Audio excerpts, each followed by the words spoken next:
नमस्कार बंधुरा आमी प्रशांत और आपनारा देखছেন गीतांजलि साधेर बागान।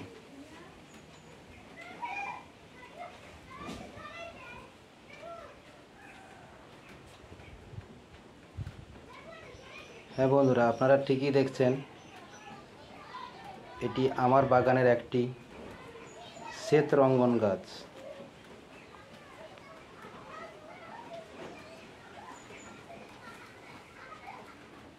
प्रचंड तापे रौद्रेर जन्य आमी बाड़ीते उठे एनेছি आपनादेर किछु एर परिचर्यार कथा बोलबो।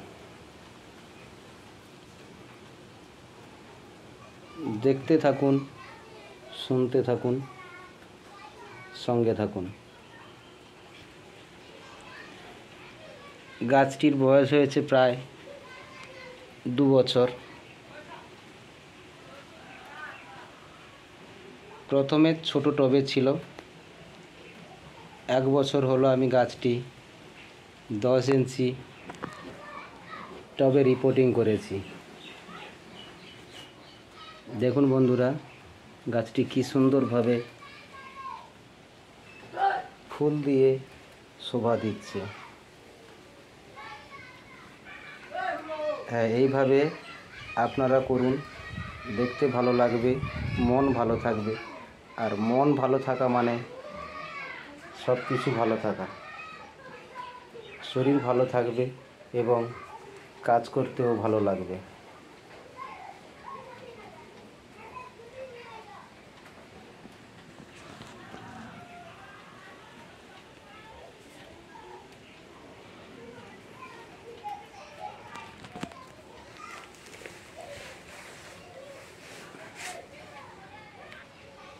হ্যাঁ বন্ধুরা এবারে আসুন এর কিছু পরিচর্যার কথা বলি।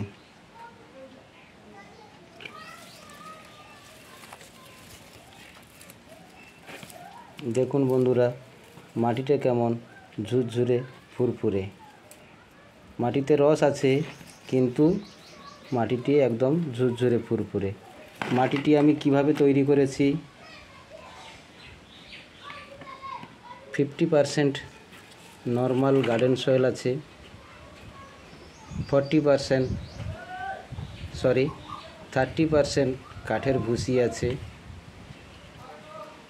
এর সঙ্গে কিছু সাদা বালি আছে ও জৈব সারের মিশ্রণ। এই দিয়ে আমি আমার গাছটিকে বসিয়েছিলাম। গাছটির বয়স প্রায় 1.5 বছরের বেশি হয়ে গেল। দেখুন বন্ধুরা কত সুন্দরভাবে ফুল দিচ্ছে। সার কি দেই, সব কিছু জৈব সারের পরিচর্যা আমার। এমনকি কীটনাশক পোকার ওষুধটা যেটা দিই ওটাও জৈবিকভাবে। হ্যাঁ বন্ধুরা সম্পূর্ণ জৈবভাবে আমি আমার বাগানের সমস্ত গাছ লাগাই এবং তার পরিচর্যা করি। বহুত দিন হলো কোনো পরিচর্যা নেই, প্রচুর গরম রৌদ্রের তাপে আমি কোনো সার দিইনি। শীতকালে যা পরিচর্যা করেছিলাম খোল জল এবং শিংকুচি হাড়গুলো ওগুলো তো আমার মাটিতে দেওয়া ছিল। তারপরে শীতকালের পর থেকে এখনও অবধি কোনো সার ব্যবহার করিনি। দেখুন বন্ধুরা গাছটিতে কেমনভাবে ফুল ফুটে আছে।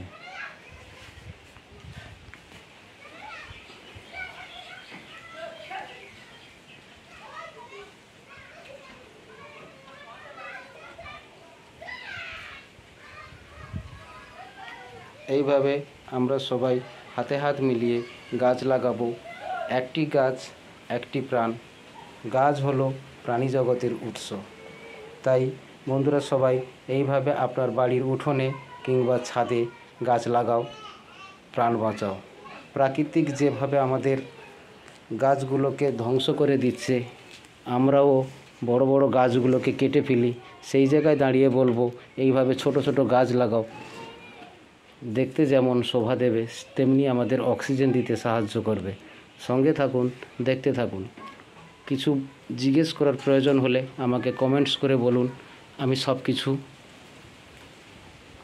আপনাদের পরের ভিডিওতে বলে দেব। ধন্যবাদ, ভালো থাকুন, সুস্থ থাকুন।